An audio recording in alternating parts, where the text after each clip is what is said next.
I've told this part a lot of times now, and I still start it the same way, because it's the part I got wrong.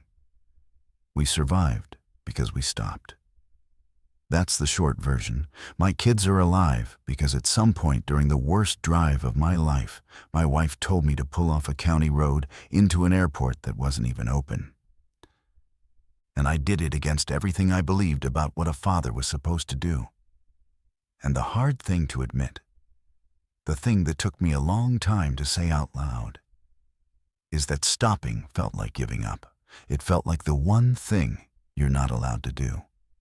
The whole time I was turning off that road, I was watching other people keep driving past the entrance, taillights getting smaller. And I thought those people were the smart ones. I thought I'd just let my family's fear talk me into a trap.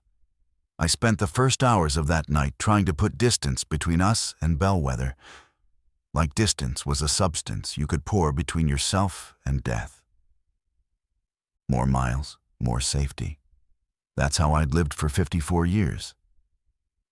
If something's wrong at the warehouse, you don't stand around. You move product, you move people, you keep the floor flowing, and the problem shrinks because you kept moving. Standing still is how things pile up. Standing still is how people get hurt. So, no, my wife did not tell me she'd been right. She never once said it. That's not the story. The story is that I finally started asking a different question than the one I'd been asking my whole life. And it took my family nearly running out of every kind of margin we had before I learned how to ask it. Let me start where it actually started, which was a little before 3 in the morning. I woke up because of the dog next door. The Hargroves dog, a big shepherd mix that mostly slept. And it was going in a way I'd never heard it go. Not barking at a raccoon, not barking at the mail. It was the sound an animal makes when it's genuinely afraid and can't do anything about it. I lay there a minute the way you do, telling yourself it's nothing. And then I heard a car door somewhere down the block, then another, and then an engine that revved too hard and pulled away too fast for that hour. Laura was already awake. She sleeps lighter than I do. She was sitting up with her phone, and the light of it was on her face. And she wasn't scrolling the way you scroll when you're bored. She was reading something carefully, going back over it. "There's an alert," she said. Quiet, so she wouldn't wake the kids through the wall. County emergency. It came in twice. The first one just says shelter in place. The second one, 3 minutes later, says avoid downtown Bellwether and the hospital area. Says why? No, that's what I don't like. The second one contradicts the first one, and neither of them says why. She was already up, pulling jeans on. People don't send 2 alerts 3 minutes apart when they know what's happening. They send 2 when they're scared and figuring it out while they type. I got up too. I went to the front window because that's what I do. I go look at the thing. And I want to be honest about what I saw, because it wasn't a horror movie. It was worse than that, in a way, because it was ordinary and wrong at the same time. There were lights on in houses that were never on at 3 in the morning. The Delgado's porch, the Kesslers. A pickup went by on our street doing maybe 50, which on a residential street feels like 100. And down at the corner, under the one streetlight, there was a man standing in the middle of the road. And he was just standing there. And something about the way he was standing made the back of my neck go cold before my brain caught up. He was swaying a little. His head was down and to the side. And then a car came around the corner, and instead of moving out of the way, he went toward it. Fast. Faster than a person that off balance should be able to move, and the car swerved and gunned it, and he stumbled after it a few steps, and then stopped and stood there again, like nothing had happened. I'd tell you I understood then. I didn't. What I understood was that I did not want my children on the same street as that man. Get the kids up, I said. We're going. Laura didn't argue with going. I need to be clear about that because later it's easy to make it sound like she was the calm one and I was the reckless one, and that was that. It wasn't like that. We both agreed instantly that we were leaving. Where we disagreed came later, and it came slower. Molly came awake fast and quiet, which is her way. 12 years old, and she looked at my face and didn't ask a single question, just started putting shoes on. And that quietness of hers was already doing the thing it would keep doing all night, which was hiding how she really felt. Eli was the opposite.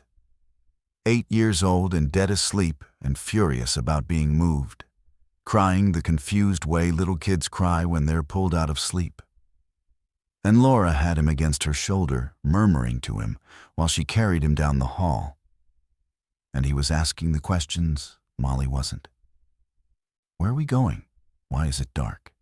Is it a tornado? That last one broke my heart a little, because a tornado was a thing he understood, a thing with a basement and a plan. And I couldn't give him a category for this. I threw things in the car by feel and by habit. Water, because you always take water. A cooler with whatever was in the fridge. The first aid kit from under the sink. Phone chargers. A duffel of clothes Laura had somehow already half-packed while I was still at the window. And I remember thinking even then that she'd been 3 steps ahead of me on the packing while I was busy looking at the danger. Blankets. Eli's inhaler, which he needs when he's stressed, and this whole thing was going to be nothing but stress. Cash from the drawer, the good flashlight, and 2 bad ones. We had a mid-size SUV, nothing special. A few years old, decent shape, 3/4 of a tank because I'd filled up 2 days before out of pure luck. Everybody in the family in it by maybe 20 of 4 in the morning. And that's when the only real fight of the night happened. And it wasn't even a fight. Route 40, I said, backing out. Straight shot. It's the evacuation route. There's fuel the whole way. We can be in the next county in 40 minutes. Laura had her seatbelt on, and Eli buckled behind her, and she was looking out the windshield at the glow over toward the middle of town. An orange smudge that might have been a fire or might have just been the hospital lot lights. Everybody's going to think that, she said. It's the signed route. It's the one the alert basically points at. Everybody who's leaving is going to be on 40. That's why it's the right road. It's built for volume. It's built for volume when it's flowing. She said it mildly. She wasn't lecturing me. That's a thing about Laura I didn't fully appreciate until that night. She ran the library branch for 11 years. And you don't do that without learning how to be right in front of a person without making them feel stupid. Because if you make people feel stupid at a public desk, they stop listening and start arguing. I just want you to think about it before we're committed. Once we're on 40, we're on 40. There's no getting off it for a while. I heard her. I want that on the record. I heard her, and I decided she was wrong. And my reasons were good reasons. Wide road, fuel, fastest distance. The road I knew.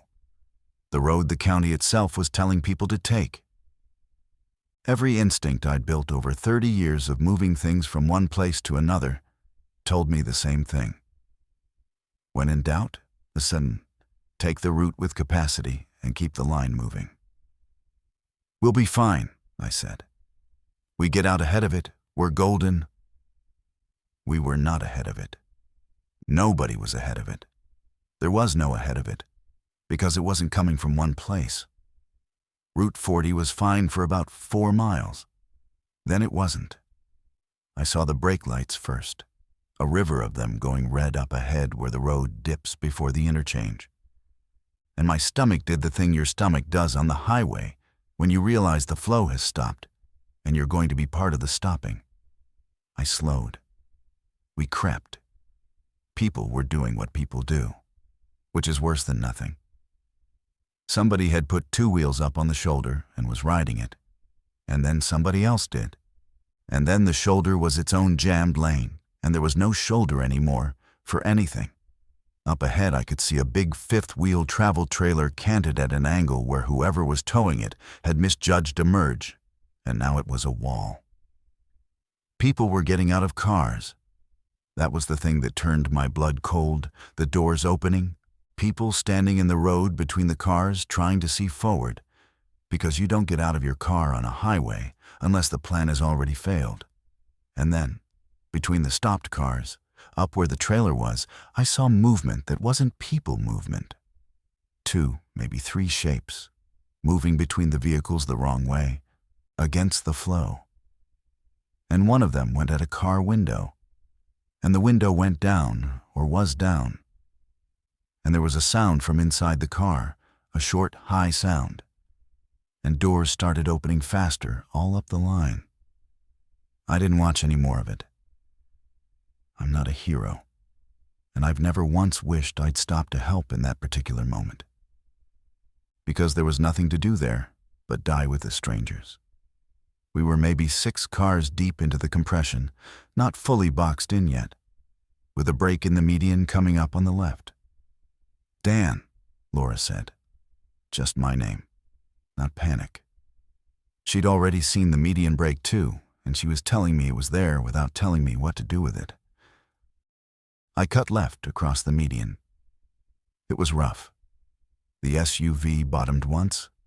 Eli's head came off the seat, and he yelped. And then we were on the far side going back the way we came.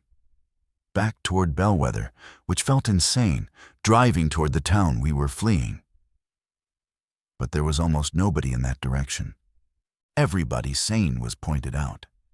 We had the whole northbound side nearly to ourselves for a mile before I could find the county road east and get us off 40 entirely.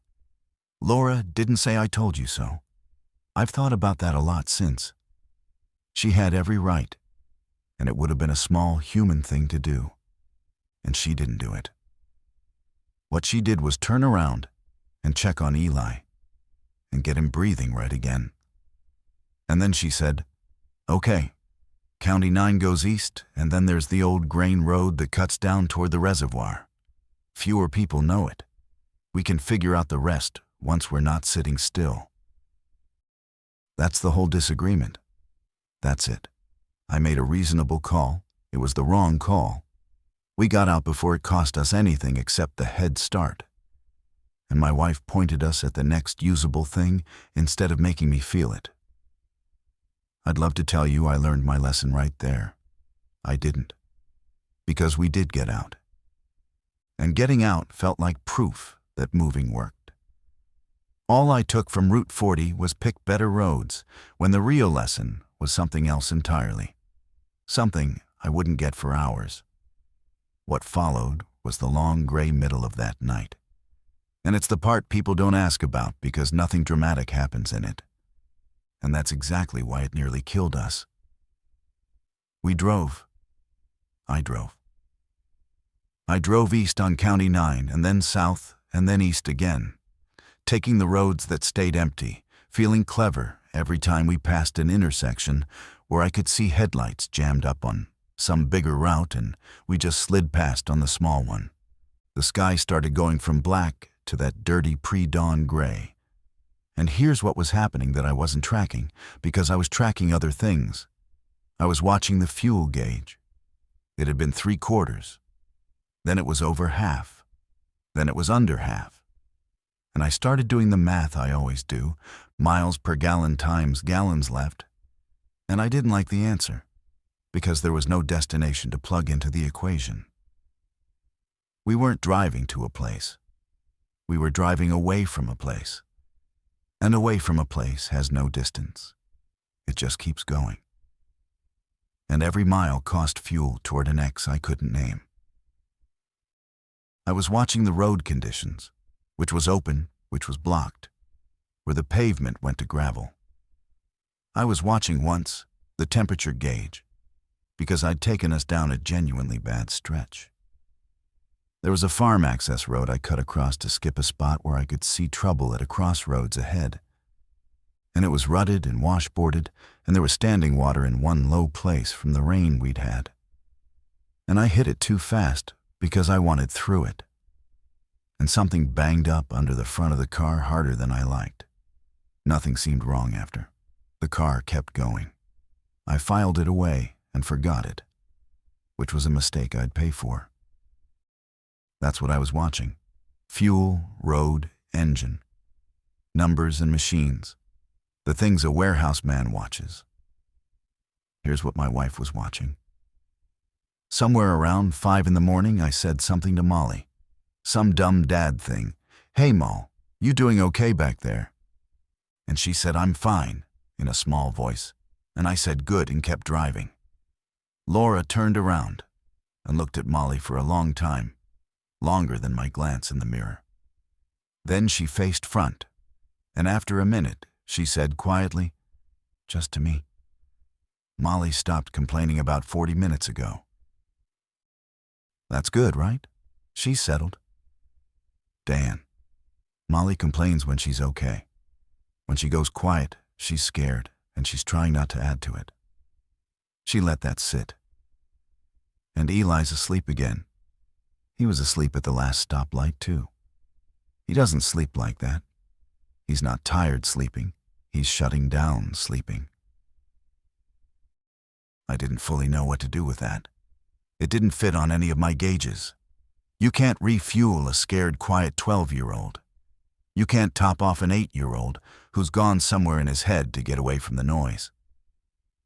So I did what I did with everything I didn't know how to fix, which was keep driving, because at least driving was doing something.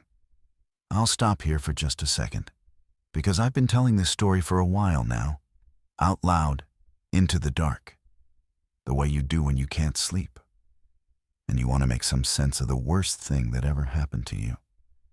And I've always wondered about the people who hear it. Where you are, what your county road looks like, or your city street, whether you've got a Route 40 of your own you'd take without thinking. I'd honestly like to know what town, what state, what country you're hearing this in. It helps, somehow, thinking of all those ordinary places out there with people in them going about it. Tell me where you are. That's all. I won't ask you for anything else. Because the thing about that night is that the danger I understood, the infected, was almost the easy part. They were terrible, but they were predictable, or predictable enough. They went towards sound and movement. They weren't fast in the way a smart animal is fast. They were fast in the way a falling thing is fast, committed, no second thoughts. Once I understood that pattern, I could work around it. Keep quiet, keep the lights low where I could. Don't panic rev the engine, and you could slip past a lot. It was the living people who kept surprising me. The sun was fully up, maybe 7:30. And we were low enough on fuel that I'd started actively hunting for a station when we came on the co-op. It was a little rural fuel and feed operation, the kind of place that's a gas pump and a scale and a metal building full of seed and salt licks, out where the roads are numbered and nobody's from anywhere near you. There were vehicles there. My heart lifted, because vehicles meant open, and open meant fuel. Except it was wrong before I even got close. There was a pickup parked crosswise in the entrance, and 2 men standing near it. And one of them stepped out into the road when he saw us and put his hand up, not friendly, just flat, stop, not a gun in his hand. I want to be clear, it wasn't that kind of scene. Nobody pointed anything at us. But there was a shotgun leaned against the fender of the pickup behind him, close enough. And the message was the whole posture of the thing. This is ours. Keep going. I slowed and put my window down a few inches. Just need fuel, I called out. We've got kids. We're just passing through. Pumps for locals, the man said. He wasn't cruel about it. He looked as scared as I felt, honestly, a heavyset guy in a feed cap, who 2 days ago was probably somebody's easygoing neighbor. We got families of our own counting on what's in that tank. Nothing personal. There's a Casey's up in Alden, 12 miles. Is Alden open? Couldn't tell you. Which meant no, or meant he didn't care. And either way, it wasn't my problem to make his. I felt the heat come up in my chest. I had cash. I had kids in the car. There was fuel 40 feet from me, and a man telling me I couldn't have it. And every part of me wanted to argue, to reason, to make him see that we were the same as him. Just people. And I actually opened my mouth to start in. Laura's hand came over onto my forearm, not grabbing, just resting there. "Dan," she said low. "Look at his face. He's not going to change his mind. And every second we sit here arguing is a second we're a problem he has to solve. There are 2 of them, and 1 gun we can see. Whatever's in that tank, it's not worth what could happen in the next 30 seconds. We go." She was right. And I knew she was right, and I hated it. And I put the window up, and I raised my hand to the man, not angry, just acknowledging. And I backed us out of there, and drove on toward Alden, with my jaw so tight it ached. Because here's what she'd seen, and I hadn't in that instant. The man wasn't the danger. The situation was the danger. 2 frightened men, a resource, an outsider, and time. That's a recipe. And the only smart thing to do with that recipe is not be in the kitchen when it cooks. We didn't make it comfortably to Alden. About 4 miles short of it, the temperature gauge that I'd stopped watching started to climb. Slow at first. I saw it out of the corner of my eye, needle up off its normal spot, creeping toward the red the way it does. And my stomach dropped because I knew it was that farm road, that bang under the front end. And I'd forgotten it because forgetting it let me keep driving. I babied it into Alden, and Alden was a ghost. Casey's was dark, no cars, a piece of plywood already up over 1 window, like somebody had left in a hurry, and someone else had come through after. No fuel there. But there was an empty lot beside a shut-down implement dealer with clear sight lines all around. No buildings close enough to hide anything. And I pulled us in there and shut the engine off and popped the hood before it could cook itself. I'm not a mechanic. I want to be honest about that all the way through this. But I've spent 30 years around forklifts and box trucks and loading dock equipment that's always half broken, and you pick things up. I let it cool a while, which took real discipline because everything in me wanted to fix it now. And then I pulled the coolant reservoir cap and looked, and I found it, up top, where the big upper radiator hose runs into the engine. The clamp had shifted and the end of the hose was split, just a little, a ragged inch where it had rubbed or where that jolt on the field road had torqued it. It was weeping green. Not gushing, weeping. Every time the system built pressure, it pushed a little more out around that split. And over miles, that little became a lot. And a lot became an overheated engine and a dead car in the middle of nowhere with 2 kids in it. Laura had gotten the kids out to stretch and use the weeds, keeping them close, keeping her eyes up and around the whole time while I had my head under the hood. She came over and looked at what I was looking at. "Can you fix it?" she asked. Not fix, maybe manage. I was already thinking it through, the way I think through a broken pallet jack. If I had a knife and some water and a way to snug that clamp back down past the split, I could probably get it holding well enough to go short distances. Slow, watching the gauge, but not hours at highway speed. It'll leak again if I push it. It wants to leak. So we can't run all day? No. I straightened up and looked at her. And something in me was starting to turn over, some gear that had been stuck.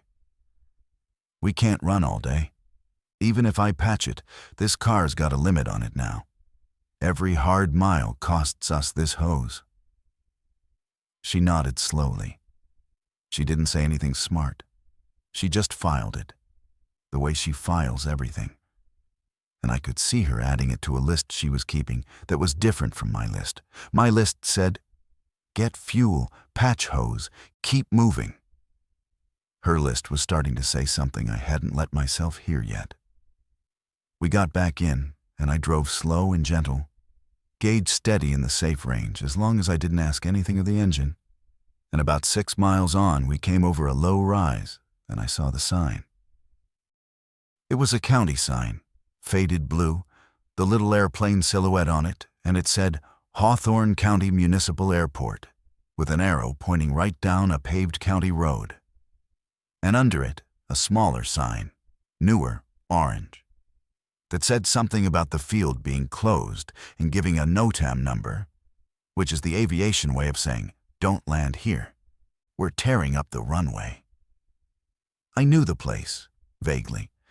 Everybody in 3 counties knew it as the little strip where the crop dusters worked out of and where a couple of old boys kept their Cessnas. And I knew it was shut down that whole season because the county had finally gotten money to redo the runway drainage, and it had turned into a bigger job than they'd planned. "There," Laura said. I glanced at her. "It's closed. There's nothing there. No fuel, no flights. It's a construction site." "Turn in." "Laura, it's an airport with no airplanes. It gets us nowhere. We've still got fuel, we've got daylight. If I nurse the car, we can make real distance before dark. And find somewhere actually." "Somewhere actually what?" she said. And there was an edge in it now. The first real edge all night, not mean. Just tired down to the bone and done being gentle about a thing she could see clearly. Somewhere actually safe? "Where's that, Dan?" "Point at it on the map." "You can't, because there isn't one. There's just more road. And every hour of more road costs us that hose, and the last of the fuel, and Eli, who has been asleep for 2 hours in a way that is not normal, and Molly, who has said 4 words since Alden. You keep driving toward a place that doesn't exist and spending everything we've got to get there." I didn't answer. I was looking down the county road toward that airport turnoff. And I was looking at the road ahead of us, the road that kept going. And I honestly could not have told you in that moment which one was the trap. "We are spending the car," Laura said, quieter now, "because you're afraid to stop. That's what this is. You've been afraid to stop since 3 o'clock this morning. And I get it. But look at what stopping actually gives us here." She pointed down the airport road. "Almost nobody's going in there. It's closed, so nobody thinks of it. It's out in the open, so we can see anything coming for a mile. There's a fence around it, a real one, chain link, because it's an airport. There's buildings. There's probably water and a bathroom. And maybe tools. There's a couple of ways in, and we can watch all of them. We can stop out there without stopping inside a town full of people and whatever's in the people. We can breathe and think, and I can look at the kids, and you can look at the car. That's not nothing, Dan. That's the first place all night that isn't nothing. And here's the thing I have to tell you, because it's the whole reason I still tell this story. Even hearing all that, even knowing every word of it made sense. The thing in me that had been driving all night still said no. Still said, keep going, more distance, don't stop. Stopping is losing. It was that strong. It wasn't logic. Logic was on her side, and I could see logic was on her side. It was something under the logic, something I'd carried my whole life. That a man who stops is a man who's given up on protecting the people behind him. I turned in. I want to be honest that I didn't turn in because I'd suddenly understood something. I turned in because I was out of arguments and too tired to keep making the wrong ones. And because I trusted her more than I trusted the road, even when I didn't want to. I turned the wheel and took us down that paved county road toward the airport. And as I did it, I looked in the mirror, and there were 3 or 4 other vehicles behind us on the main road. Other families running the same as we'd been running. And not one of them slowed for the turn. They went right on past the airport road, taillights and dust, headed for the same nowhere I'd been chasing. And I watched them go, and I thought, clear as anything, I've just done the scared thing. Everybody else out there is still moving, still doing the sensible thing, still getting somewhere. And I've just let my wife talk me into hiding in a closed-down airport in the middle of the Flint Hills because we were tired. I didn't say that to her, but I felt it the whole way down that road. That cold certainty that I'd finally failed my kids by doing the one thing you're not supposed to do, which was quit driving. The airport, when we got to it, was exactly as modest as the sign promised. A single short runway laid out across the prairie, and you could see the work on it. Torn up sections and orange barrels, and a stretch where they dug the drainage open along one side, filled with standing rainwater. A taxiway and an apron of cracked concrete. 3 buildings, none of them big. A little pilot's building with a covered porch and too many windows, the public front of the place. A bigger maintenance hangar, metal, solid-looking. A second storage hangar past that. Off to one side, a county equipment area, a couple of dump trucks and a grader parked in a row, all of it fenced with real chain link 8 feet high. The fence you put around an airport because of the FAA. There was a main gate, closed, and I could see a vehicle service gate down the fence line, the kind that swings wide to let equipment through. The main gate had a chain and a padlock on it, and a laminated sign zip-tied to it about the field being closed. So that was out. But the service gate down the way was just latched and wrapped with a lighter chain. And it wasn't even pulled all the way to, there was a gap. Like the last person through hadn't bothered to secure it, because who's going to break into a closed airport? I got out and worked the chain loose off the latch. And I noticed, even then, in passing, that the latch itself was old and sprung, that it didn't seat right, that the gate wanted to drift open under its own weight if you didn't wrap it tight. I noticed it, and I filed it, and I didn't think about it the way I should have, because right then it was just the way in. I drove us through, got back out, pulled the gate to behind us, and wrapped the chain the best I could to hold it. Then I nosed the SUV around behind the maintenance hangar, out of sight of the county road, and shut it off. The public building was locked up tight, front and back, and I wasn't going to break glass and announce us to the whole prairie. But the maintenance side had a personnel door, a steel door in the side of the hangar, and it was hung wrong. The whole facility was mid-repair, and somebody had been in and out of that door with equipment, and the closer at the top was broken so the door didn't self-latch, and the strike plate had been worked loose, and the door was sitting there, not quite shut, held by nothing but its own weight against a frame that didn't grab it. I didn't pick a lock. I didn't break anything. I put my fingers in the gap and pulled, and it came open. That was all it took. The place was under construction. It wasn't built to keep people out. It was just built to keep airplanes safe. And airplanes don't test door hardware.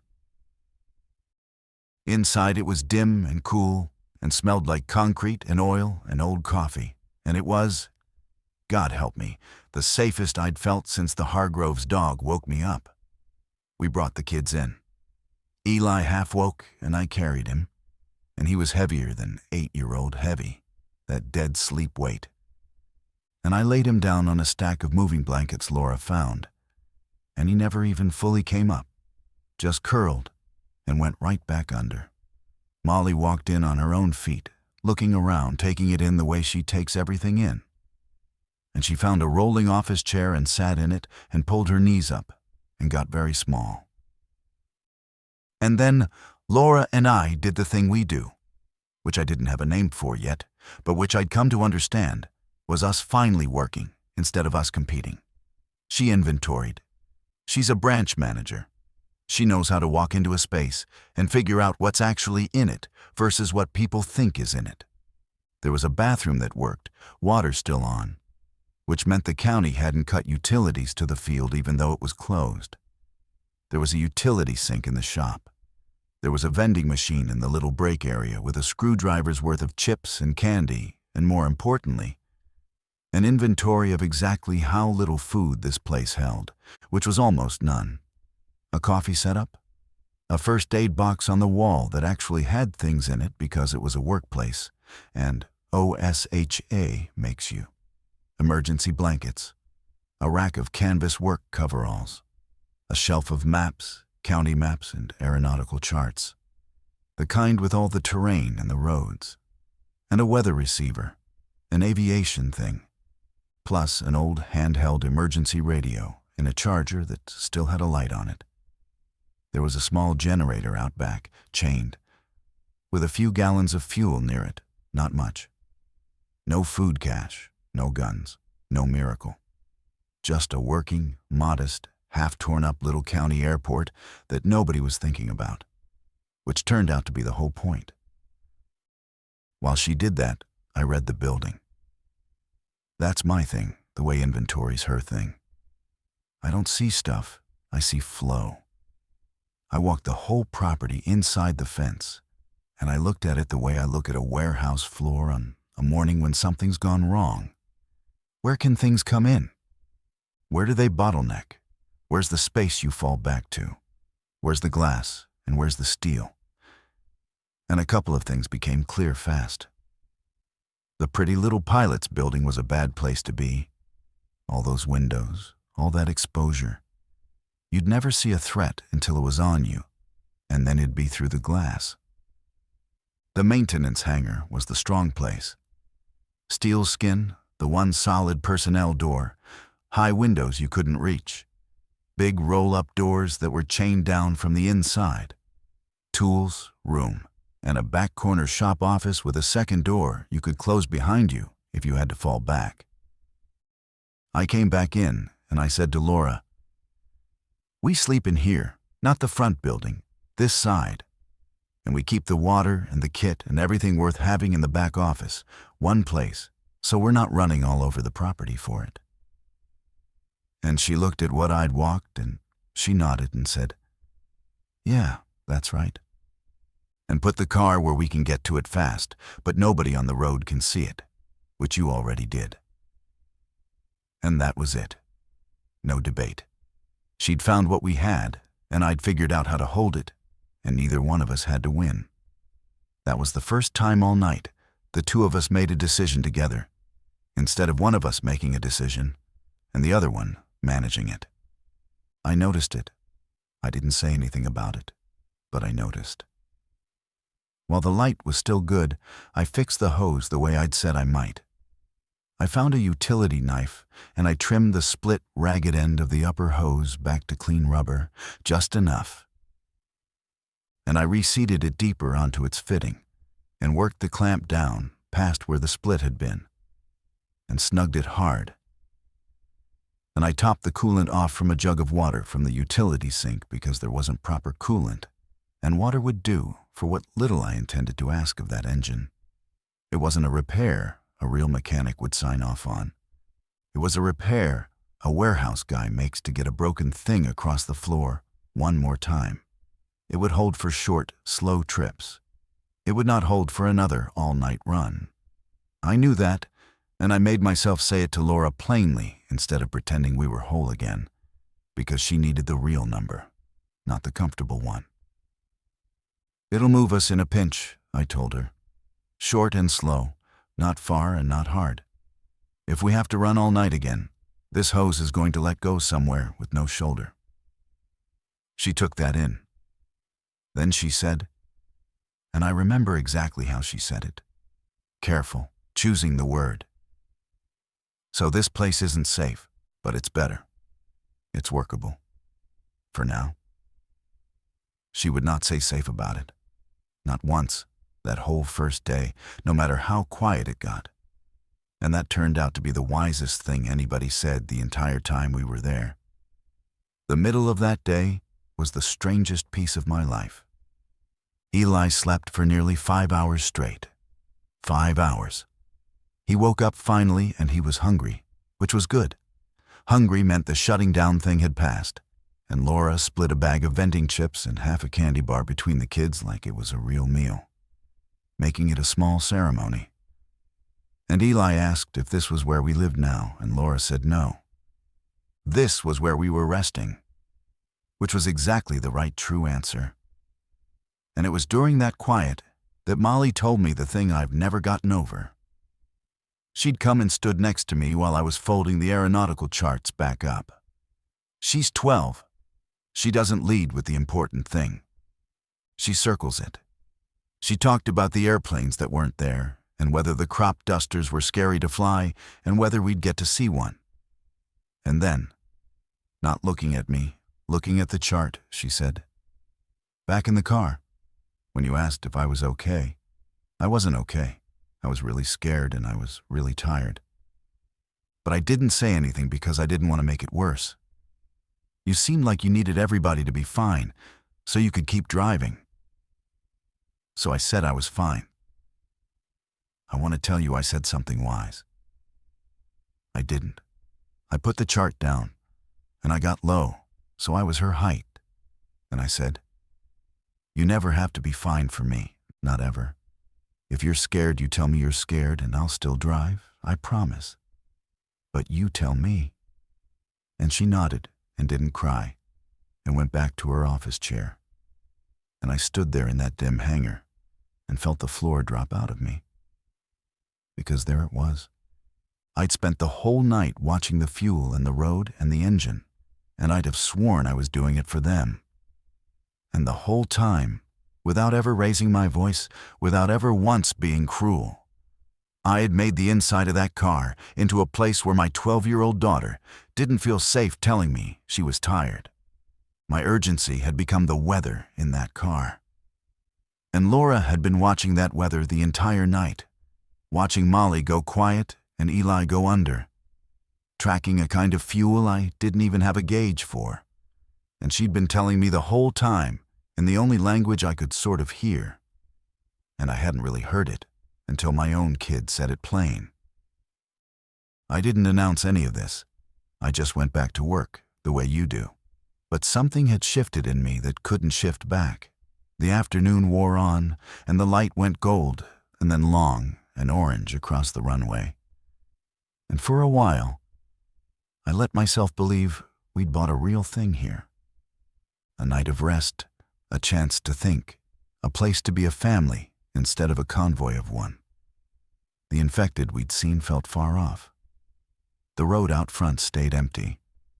We'd been lucky, and I'd finally stopped, and it had been the right thing. And my kid had slept and eaten, and my other kid had told me the truth. Then, right as dusk was going to blue, the airport turned itself on. I don't fully understand the electrical of it, even now. My best guess is that the county power to the field cycled some automated system on a photocell or a timer that nobody had disabled when they closed the place. Because why would you? It's an airport. Some of its systems are supposed to be idiot-proof and always on. What I know is that 1 second we were a dark shape on a dark prairie that nobody would look at twice. And the next second, the rotating beacon up on its pole above the pilot's building came alive and started sweeping its white and green flash out across the dusk, around and around. A lighthouse and a couple of security floods on the corners of the hangars buzzed and warmed up and threw pools of hard light out onto the apron and along the fence. I was outside when it happened, and I froze, and my whole body went cold, because I understood instantly what we'd just become. From that county road, from a mile off in the failing light, We had just turned into the only lit thing in the world. I got everybody into the back office and killed the inside lights. But I couldn't reach the beacon. It was up a pole. And I didn't know the panel well enough in the dark to be sure which breaker would kill it without killing the water or the radio. And I didn't want to be out there fumbling at an electrical panel when I couldn't see what was coming. So I went to the high window on the county road side, the one you could just see out of if you stood on a bucket. And I watched. They came the way they come. Not a horde. That's the movie lie. It was 4 of them at first, out of the blue dusk down the county road, drawn by that sweeping light the way anything broken is drawn to the last working thing. And they came off the road and across the ditch and up to the chain link. And they hit it and hung on it and pressed against it, mouths working, and the fence held. It rattled and it bowed and it held, because it was a real fence, an 8-foot FAA fence. And thank God for that. Then a 5th came and a 6th, spreading along the wire. And everything in me, every single thing that had run me all night, stood straight up and screamed the old scream. Wake the kids, get them in the car. The hose'll hold for a short run, get out the service gate, get back on the road, put miles between us and this. Movement is safety, go, go, go. I actually turned toward the office to start it. And Laura was in the doorway, and she'd been watching my face, and she said one word. Wait. Laura, the lights got them coming. We have to. Wait. Not loud. Dan, look at what's actually true right now instead of what you're afraid of. The fence is holding. Watch it. It's holding. We don't know they can get in. If we run, we spend the car, the one that can't run all night. And we drive exhausted into the dark on roads we can't see, toward nowhere, again. You'd be trading a fence that's holding for a hose that might not. Don't spend everything the second you're scared. Watch, give it a minute. Tell me what's actually happening.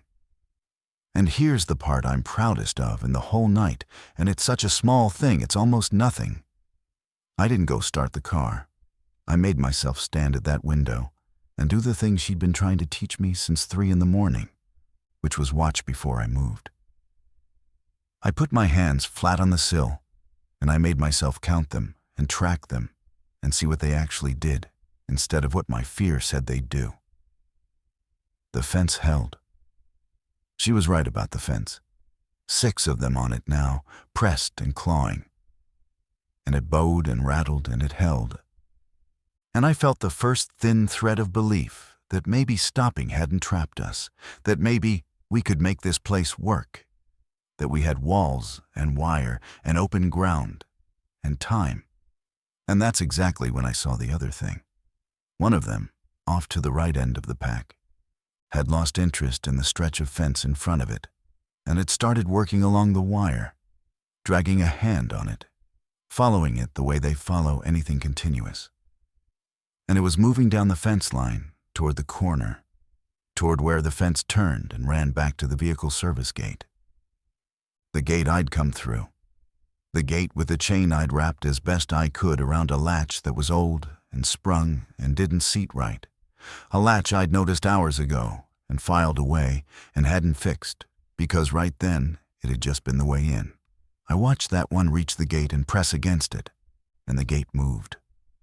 Not open, but it gave, the way that latch had wanted to give when I first touched it, a few inches of slack in the chain, the whole gate shuddering loose in a way the fence beside it never did. And then a second one broke off the pack and started following the first one down the wire toward the gate. I stood there with my hands on that sill, and I scroll on a narration. I understood 2 things at the exact same moment, and they landed on me like 2 halves of the same weight. Laura had been right to stop. Stopping had bought us everything, the rest and the water and the wire and the ground to see across, and I could feel now, finally, how close I'd come to spending all of it on nothing but my own fear of standing still. She'd been right.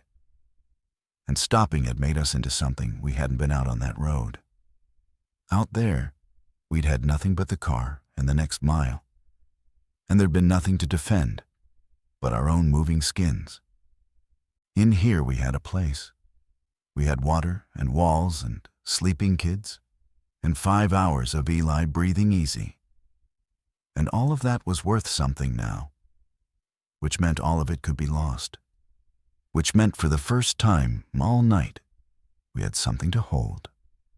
And the thing that had given us that something was a light we couldn't turn off, shining over a gate that wouldn't quite close, with the dead already finding their way to the one seam in it.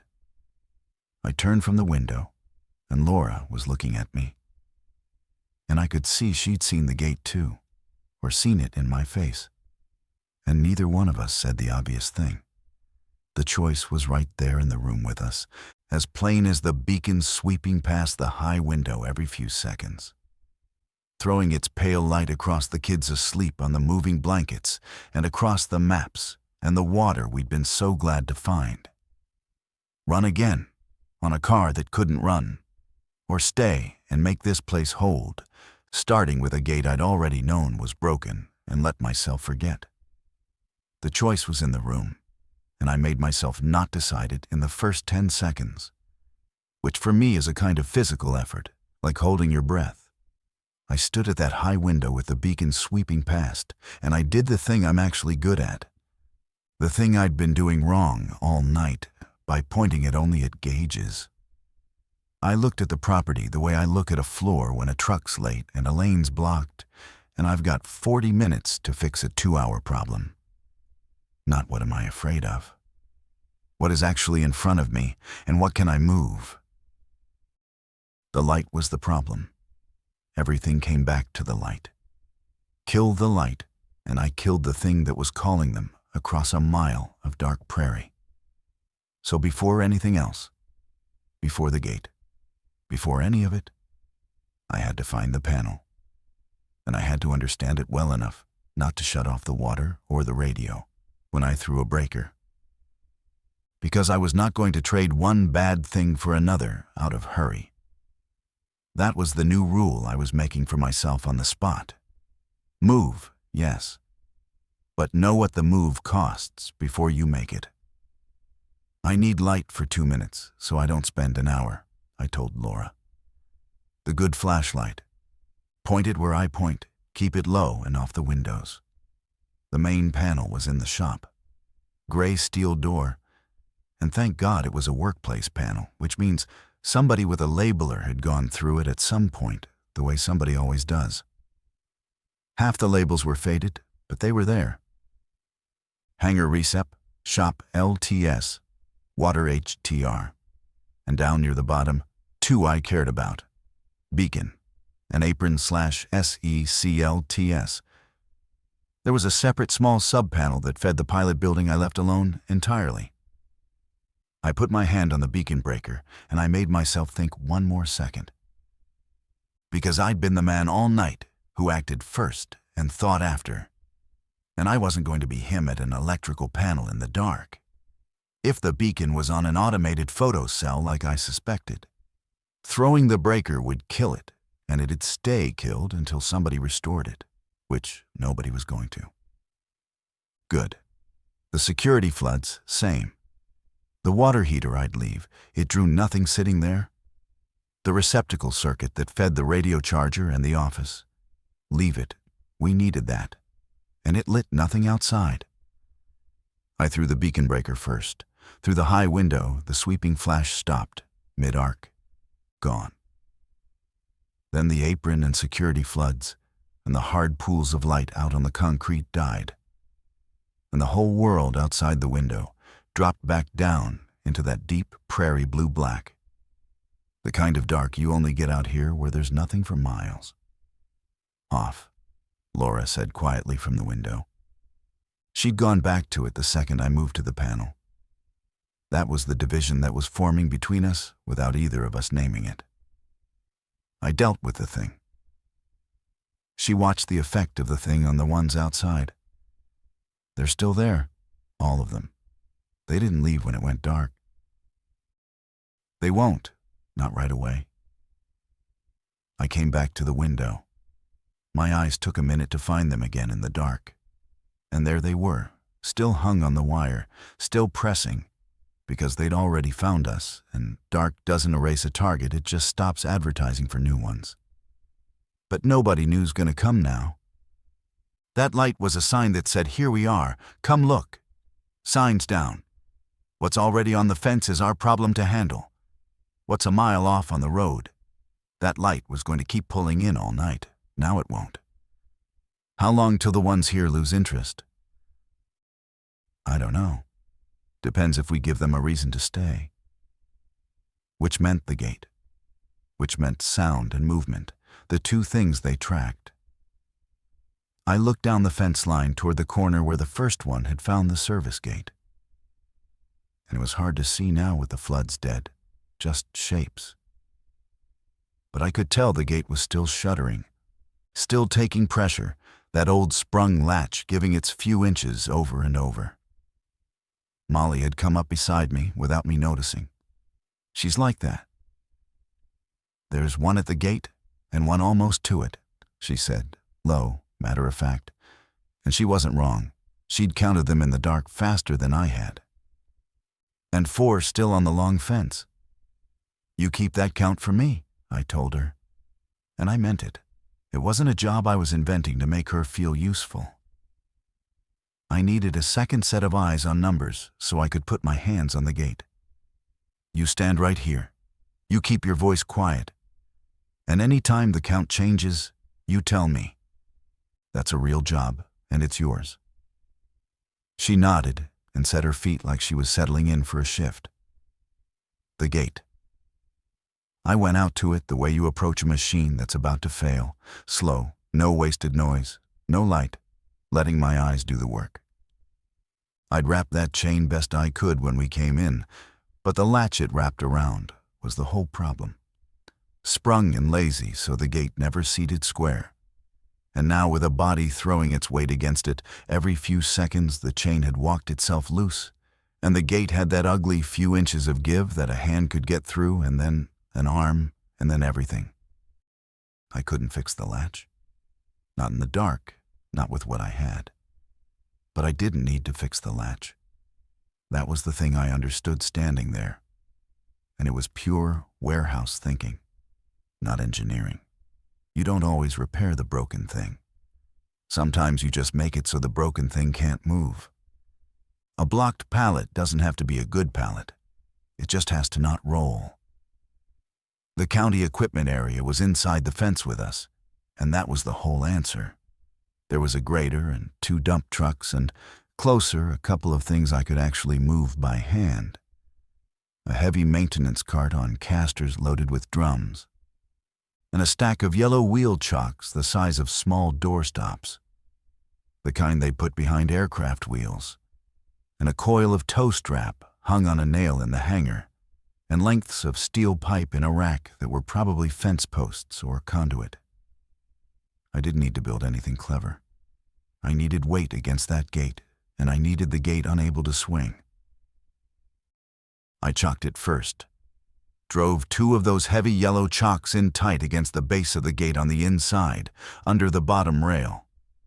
Hammered them with my boot heel so the gate physically could not swing inward across them.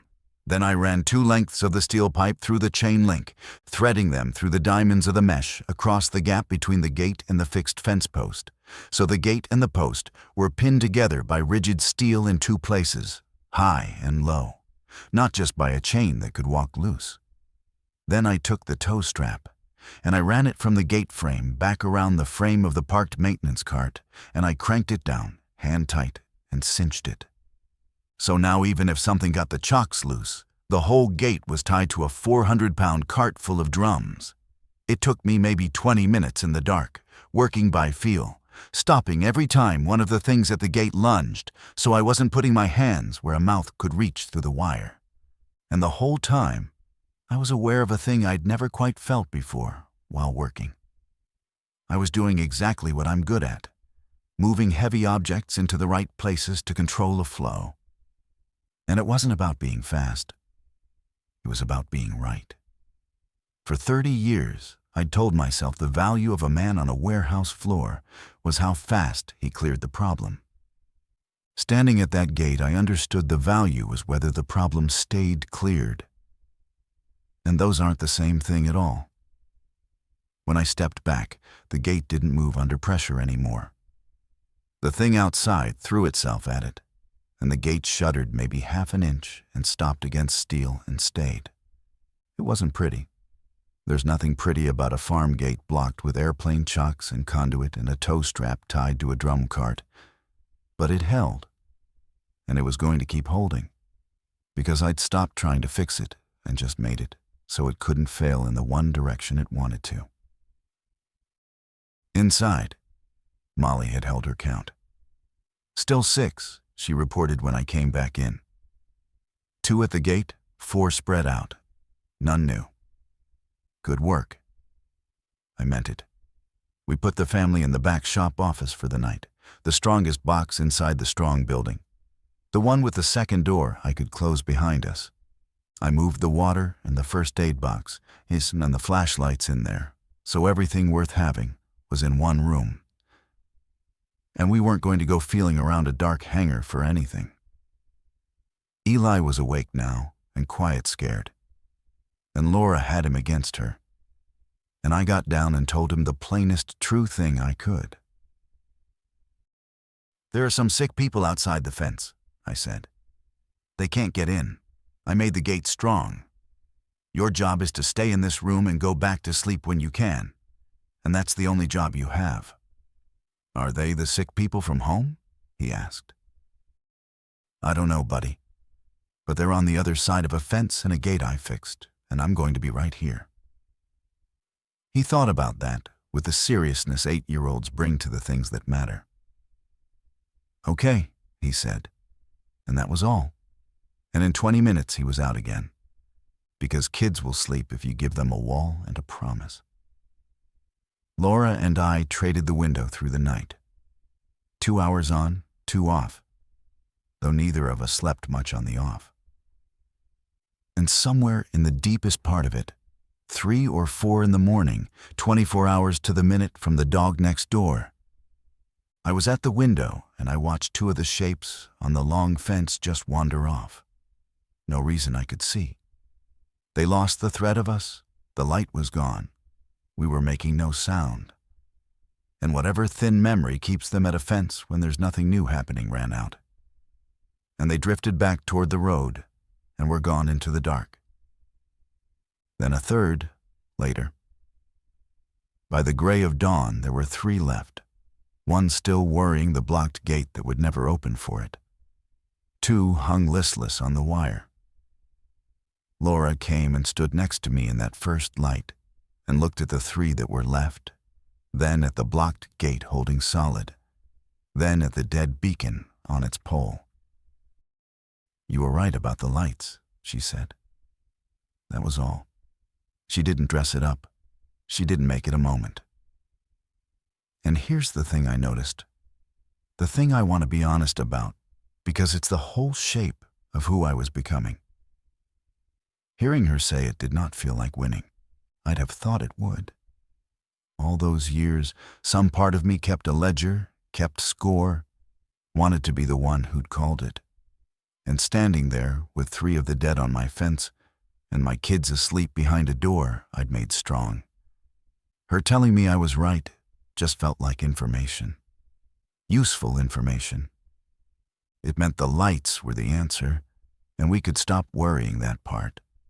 It didn't feel like a point on the board. That's when I knew something in me had actually moved, because the old me would have felt that sentence like a warm hand on his chest. And the new me just filed it and thought about the next problem. Daylight changed the airport into what it really was, which was a place to think. That was the thing I hadn't understood when Laura made me turn in. I'd thought a place was only worth what you could take from it or how fast you could leave it.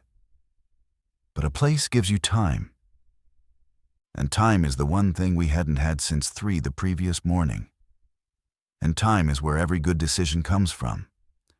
We used it. First thing, honestly, was food, because Laura made us count it before we did anything else.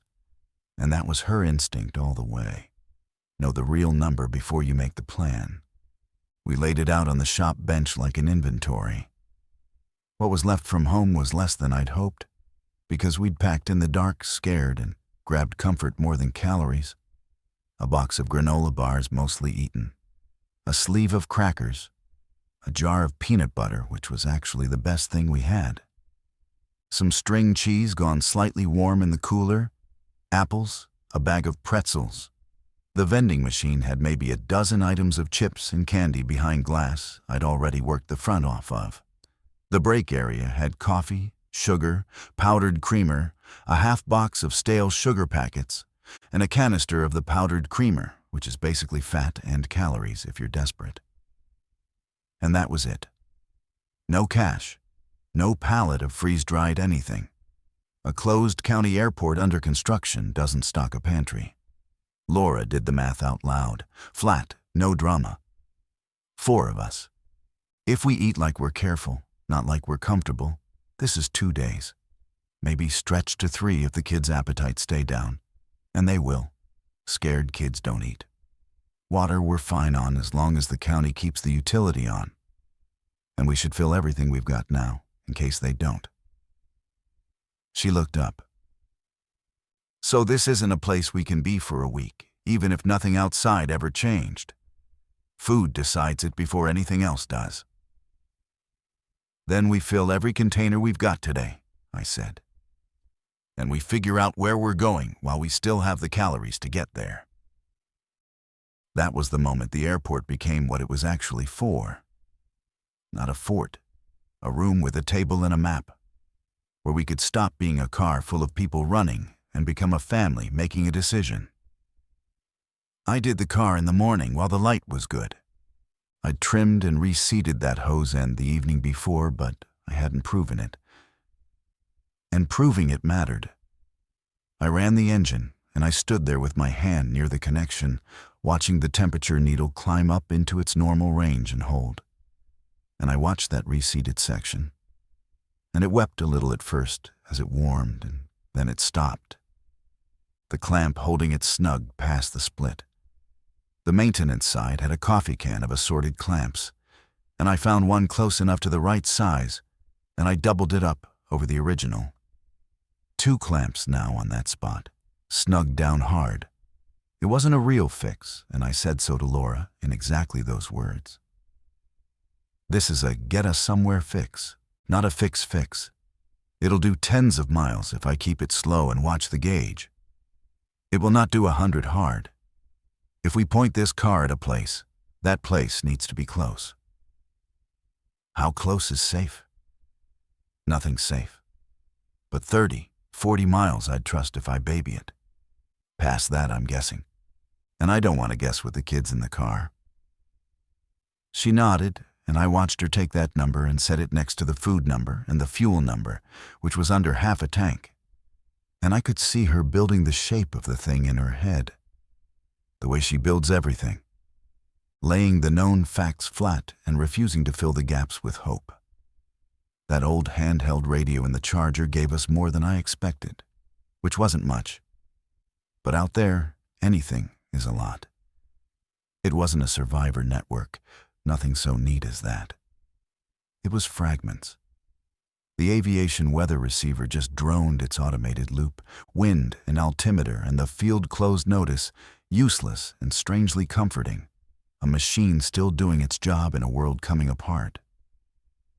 But the handheld we could scan, and on it we caught pieces. A county road department channel where a man's voice came and went, talking about a wreck blocking the state highway east and something about the bridge on the reservoir road. And then nothing for an hour. An emergency channel that was mostly dead air with once a woman's voice reading a list of road closures too fast and breaking up. We wrote down what we caught. That was Laura's rule, and it was a good one. Don't trust your memory of a radio. It lies to make a clean story.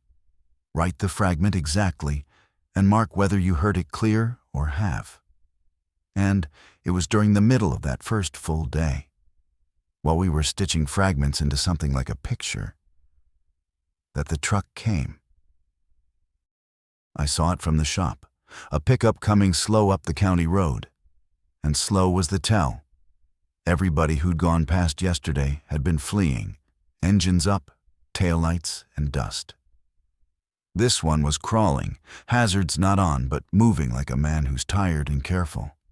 And it slowed further at the airport entrance and stopped at the chained main gate and just sat there. I told Laura, and we watched together from the shop window, and Molly took her count position without being asked, only now the count was 2 people in a truck instead of dead on a fence. 2 of them. An older man got out first, 60 at least, work clothes, a county road department cap, moving stiff like his back was shot. And he stood by his truck with his hands visible and didn't come to the fence, which told me something. He knew how to not spook people. He waited. Then the passenger door opened and a woman got out, maybe 40. Had to be his daughter by the way she moved around to his side. And she had a bandage wrapped on her forearm that had bled through brown, and she was pale. "They're hurt," Laura said. And then immediately, the discipline of her. "The woman's arm is hurt. We don't know how." That was the whole knot of it in one sentence, and we both felt it. In a world where a bite turns you, a bloody bandage on a stranger's arm is not a small thing.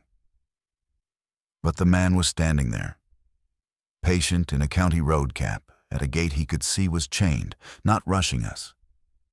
And something in me that had spent yesterday learning to watch before I moved said watch a little longer. "I'm going to the gate to talk," I said. "The main gate, chained with a fence between us. You stay in here with the kids, and you watch me. And if it goes wrong, you don't come out. You take them out the personnel door to the car. You understand me." Laura didn't like it, and didn't argue it, which is its own kind of trust. "Talk from your side of the chain," she said. "Don't open anything." I walked out to the main gate with the chain and padlock between us. The old man watched me come and touch the brim of his cap. An actual reflex of manners in the middle of the end of the world. And it told me most of what I needed. "Didn't figure anybody'd be here," he said. "Field's closed. Saw the beacon last night from the county road, way off. Then it went dark. And my girl said maybe somebody's holed up smart. We're not looking to move in on you. We're looking for water and 10 minutes off the road. And if you got anything to wrap her arm proper, I'd be in your debt. But I'll understand a no." How'd she heard it? He knew exactly why I was asking, and he didn't flinch from it. "Barbed wire," he said. "Yesterday, going over a fence in a hurry to get away from 3 of them things in the Loomis's yard. Tore it open on the top strand. It's not a bite, son. I know what you're asking, and I'd be asking it too. It's rusty wire, and it needs cleaning, and I don't have anything clean left." He looked at me steady. "You want to see it? She'll show you across the fence. It's ragged, not a bite. A bite's got a shape. That's got no shape, it's just tore." The woman came up, and without being asked, held her arm up to the chain link and unwound the top of the bandage so I could see. And he was right. It was a long, ugly rip. The kind wire gives you. Edges torn, not punched. Angry and infected looking around the edges, but infected the ordinary way a dirty wound gets, not the other way. I've seen enough torn-up warehouse hands over 30 years to know a tear from a puncture. I went back and told Laura exactly what I'd seen and heard. Clean, no filler, the way we'd started doing everything. Wire tear, not a bite. Edges torn. Old man's a county road guy. They want water and to bandage the arm. And 10 minutes. They're not asking to stay. "What's it cost us?" Laura said. which was the whole question, and it was the right question. And it was a question I'd never once in my life asked before that week. What does the yes cost? Water costs us almost nothing. We can refill from the sink. First aid, we've got the workplace kit. That's not our food. The cost is time and it's risk if I'm wrong about the arm. I laid it flat. And there might be a return on it. A county road man knows these roads better than any map we've got. He might know what's moving and what's dead. That last part was mine to see, and Laura took it. This is the thing that had changed. Yesterday, I'd have decided at the gate, yes or no, and lived with it. Now we put it on the table, my read of the wound, and the man, her read of the cost, and we decided in the middle, instead of one of us deciding and the other managing it. We let them stand in the vehicle area, not in the building. And I passed water and the first aid box through, and Laura talked the woman through cleaning the arm properly across the fence. Because Laura had run a public building with a first aid station and a lot of skinned-up kids for 11 years and knew more about a wound than I did. And the man, whose name was Ott, sat on his tailgate and drank water like it was the first he'd had in a day, which it probably was. And he paid us back the way I'd hoped, in roads. East's dead, he said. State Highway's got a rig jackknifed at the Cedar interchange. Been there since yesterday afternoon. Whole thing's parked solid both ways for miles. That's your Route 40 backing up if that's where you come from. I said it was. He nodded. Everybody funneled onto 40 and 48 them. Reservoir Road Bridge, the low one, that's underwater from the rain. County had it flagged before all this, and now there's nobody to fix it. Don't try it. North's a mess of stopped traffic all the way to the interstate, and the interstate's a parking lot. He drank again. But I'll tell you what is moving, or was this morning. You go west, the old West County Road past the grain elevators, out toward the unincorporated stuff, Palmer and out that way. That's farm country. Hardly anybody lives out there, and hardly anybody thought to run out there. And it was moving intermittent when we came through. Not clear. Moving. That's the best you're going to get anywhere right now, moving. West. Laura had gone very still next to me at the fence when he said Palmer, and I knew why before she said it. And this is where the airport stopped being a place we were stuck and became a place that let us choose. My aunt's out that way, Laura said quietly, to me, not to Ott. Not in Palmer. Past it, out on the Selby Road. Aunt Dorothy. Frank's place before he passed. She's still out there. She wouldn't leave it. She's stubborn as a fence post. She'd mentioned Dorothy before, more than once over the years. The aunt who wouldn't get a cell phone, who kept a garden that fed half the county roads she lived on, whose husband Frank had farmed that ground 50 years. Laura had driven out there twice a year with the kids. She knew the road. It's off everything. It's not on a highway. It's not a town. It's a section road out in the grass. It's maybe 35 miles from here going west. 35 miles. Right at the edge of what I'd told her the car could do. West, which was where the one road that was moving went. Toward a place Laura actually knew. With a person in it we actually trusted. Off every route the panic had funneled onto. Is it safe? I asked. And I heard the old want in my own voice, the want for somebody to say yes. No, Laura said. I don't know if Dorothy's even okay. I don't know what the last 10 miles look like. It's not safe. It's just off the roads that are killing people. And it's a place. And it's somebody. And it's inside the distance the car can go. She looked at me.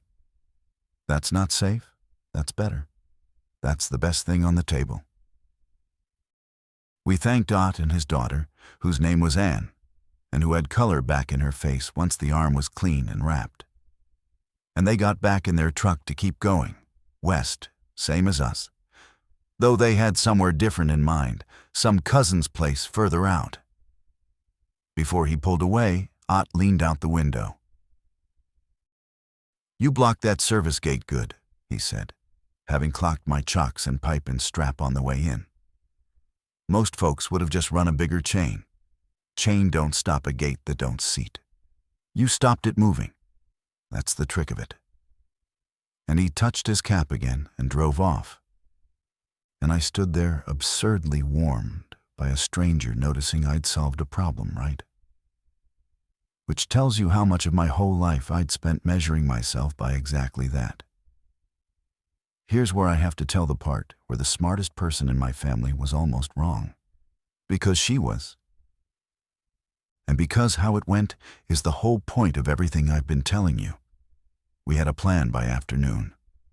West to the Selby Road, Dorothy's, 35 miles, the car babied, leaving at first light because daylight travel beats scared night travel every time, and we'd all learned that. And Laura, laying it out on the map spread across the SUV's hood, made a case for one more thing. And it was a good case. It was maybe the best reasoned thing she said the whole time. "We leave tomorrow morning, not tonight," she said. "One more full day and night here. And here's why. The car repair needs watching. You said yourself you want to run it and check it. One panic departure and that hose lets go at mile 20.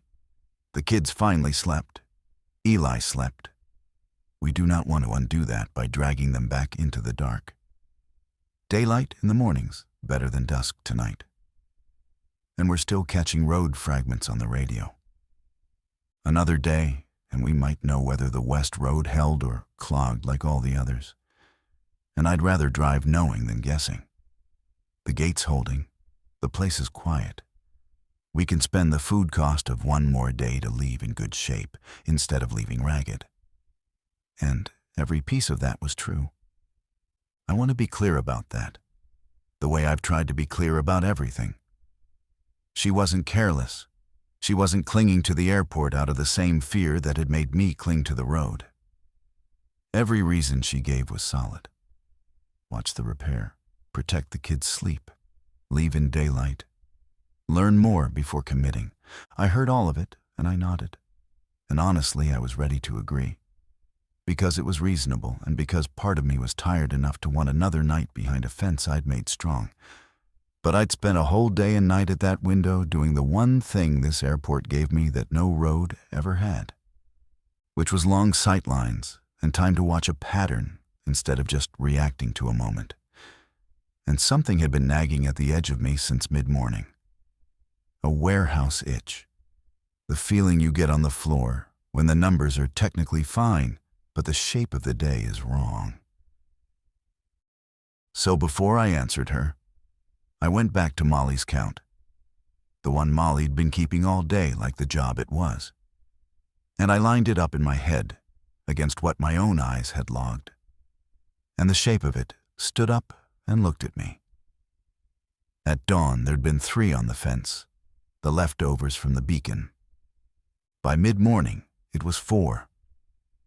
Around noon, when Ott came, I'd counted 6 along the wire, and I'd told myself 2 of those were maybe just Ott's arrival stirring things. But by mid-afternoon, with Ott long gone and us making no noise, it was 7. And they weren't rushing the building. That's what had fooled me into not seeing it sooner. They weren't doing anything dramatic. They were just slowly, over hours, more of them. And every new one that came drifted the same way along the wire, working toward the same corner, the corner nearest the road, nearest the service gate, following the ones already there the way they follow anything continuous. It wasn't a horde. It was never going to be a horde in an afternoon. But it was a trend, and a trend has a direction. And this one's direction was more, and toward the weak point. And it was not going to reverse on its own, because something about this field, the smell of us maybe, or just the geometry of the county road, funneling wanderers past our fence, was slowly gathering them. I stood with Laura at the hood and the map, and I said it as plain as I could. And I made sure she heard it wasn't fear talking, because she'd taught me the difference. "You taught me not to move just because I'm scared," I said. "I'm not scared right now. I'm not saying run because my gut's screaming. I'm telling you this place is changing. Look at Molly's count. 3 this morning, 7 now. All of them working the same corner. It's slow, but it's only going one direction, and it's the wrong direction. And one more full day of it might be 9 or 12, all piled at the gate I blocked. The gate's holding against 3. I don't want to find out what it does against 12 while we're asleep." Laura went to the window. She didn't take my word for it, which was right. She never took anybody's word for a thing she could check herself. That was the whole engine of her. She counted them. She looked at where they were, all of them, and where the ones this morning had been. She was quiet for a good while, working it, laying the numbers flat the way she does, refusing to argue with them. "You're right," she said. "It's a trend." I was reading the moment. The moment's fine, the gate's holding, the kids slept, and I was building a plan on the moment holding steady. But it's not steady. It's a slope. She folded the near corner of the map down with 2 fingers, a small, precise motion, the motion of a woman changing her mind on the evidence and not spending 1 second sorry about it. "Okay, then we go. First light, like we planned. But we go. We don't spend the extra day. I'd rather leave a day early into a working car than a day late into a piled-up gate." And that was it. No fight, no ego in it. She'd made a good call on good reasons, and I'd caught the one thing her good reasons didn't account for. And she took my catch the way I'd taken hers about the lights, as information, not as a defeat. Standing there at the hood, I understood the thing I'd been circling for 2 days. And it wasn't that Laura was smarter than me, though she is about a lot of things. It was that neither one of us was the answer. She'd saved us by making me stop when I was spending everything on movement. And I'd just saved us by seeing a place start to fail when she was reading it as steady. The lesson was never her. The lesson was that the family survived when we listened to whoever had the clearest look at the thing in front of us and had enough humility to let it change the plan. We built the departure together that evening, deliberately, the way we'd built nothing in 23 years of marriage, because ordinary life never made us. We spread the county map on the shop bench under the one shop light I let us run, and we put everything we each knew onto it. Laura marked the dead roads from Ott and the radio. 40 gone at Cedar, the reservoir bridge underwater, north clogged, and the one live thread, west past the elevators, toward Palmer, and out the Selby Road. I marked the car, the gauge under half, the 35-mile margin, the need to go slow and watch temperature, the places on that map where a road narrowed with no turnaround, so we'd know before we were committed. And Molly, who'd been reading the map over Laura's shoulder because that girl reads everything, put her finger on a spot. "That's the sign we passed," she said. "Before the airport, right there. Weller Creek Road. There was a sign that said Weller Creek, and it had a smaller sign under it, a yellow diamond one, that said something about a low crossing. I remember because Eli asked if we'd see a creek." She looked at Laura. "If we take that one, we might hit water like the reservoir bridge." She was right. There it was on the map. Weller Creek Road cutting a shortcut southwest. And it would have saved us 6 miles. And it crossed the creek at a low water crossing that after 2 days of rain was exactly the kind of thing that had put the reservoir bridge underwater. Molly had matched a sign she saw at 4 in the morning to a line on a map 2 days later and kept us off a road that might have drowned the car. I didn't make a speech about it. I just said, Good catch, Moll. We take the long way around then. We stay on the section roads that stay high. And I redrew the route to keep us on the high ground. And she nodded, proud in the quiet way she has. And I felt something I can't quite name. The feeling of a family becoming a thing where the truth can come from the smallest person at the table. We loaded the car that evening, so morning would be clean. Everyone had a job, and we said the jobs out loud. Laura had the map and the water containers filled and the fragment notes and the first aid box. I had the car, the load balanced, the fuel checked, the coolant topped, a jug of sink water riding in the back in case the hose wept on the way. Molly's job was to buckle Eli and check his belt and keep the flashlight and know that if I said get down, she got them both down below the windows. Eli's job was to be buckled and ready and to hold the crackers so he had something to do with his hands. Everybody knew where we were going, and everybody knew the fallback, which was if the West Road was dead too, we'd come back to the airport, because I'd left the service gate blocked, but reachable. And a known blocked gate is better than an unknown dark road. That was Laura's idea, and it was a good one. And I'd never in my life have thought to leave myself a way back, because coming back had always felt like failing. First light, the windsock. I hadn't thought about it since we drove in, when it had hung nearly dead off its pole, limp, in that still pre-storm air. That morning, as I did my last walk around the car, I looked up, and it had filled, standing straight out from the pole, snapping, pointing hard away from where it had hung 2 days before. The wind had turned in the night. I stood a second and looked at it, and I didn't say anything about it to anybody, because there was nothing to say. It had changed direction while we slept, that was all. I got in the car. We rolled out through the main gate, which I unchained and swung wide and did not bother to close behind us, and I kept us slow and quiet down the airport road with the temperature needle sitting where it should.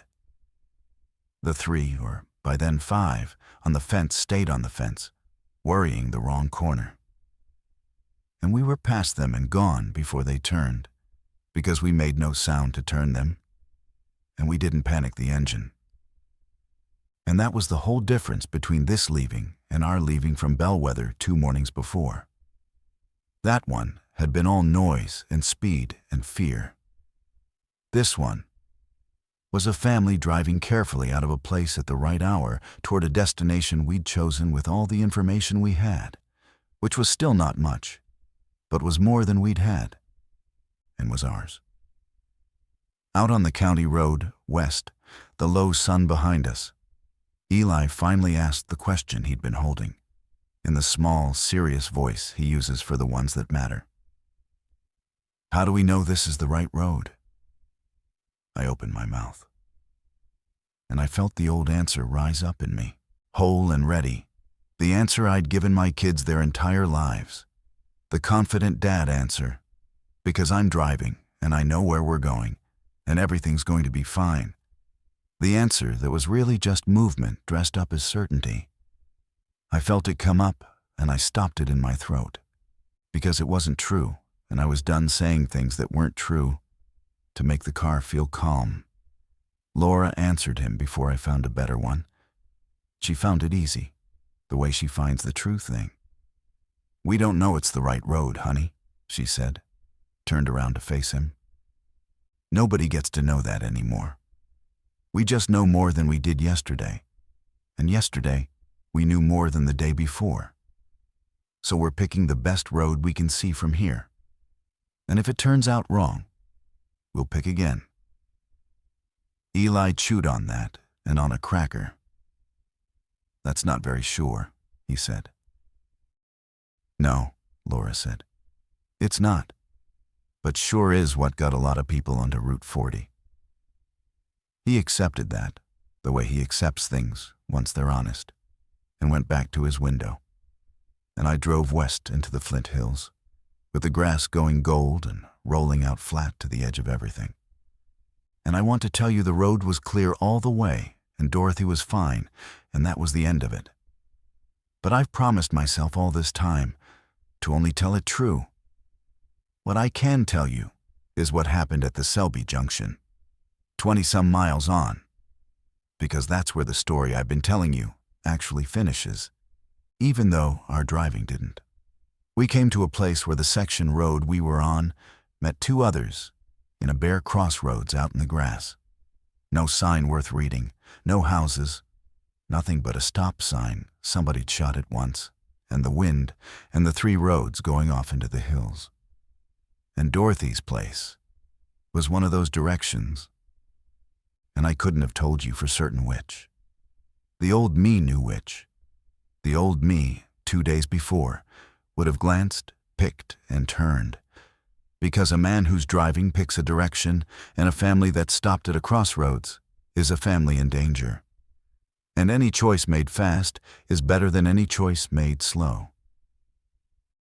I didn't do that. I put the car in park in the middle of that empty crossroads where I could see a long way in every direction, and I turned the engine off. The quiet came in. Big prairie quiet, wind and grass, and the tick of the cooling engine. Laura unfolded the map on her knee and found where she thought we were. Molly leaned up between the seats and looked at the 3 roads and at the map and said, "There was a mailbox back a ways. It had a name on it.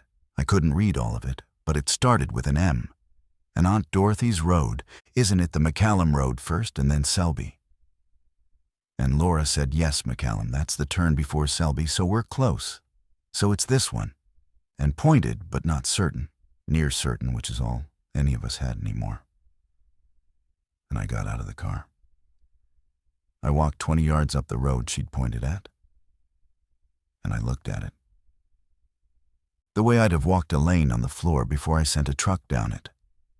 I looked at whether the surface stayed high and dry or dropped toward a low spot that might be wet.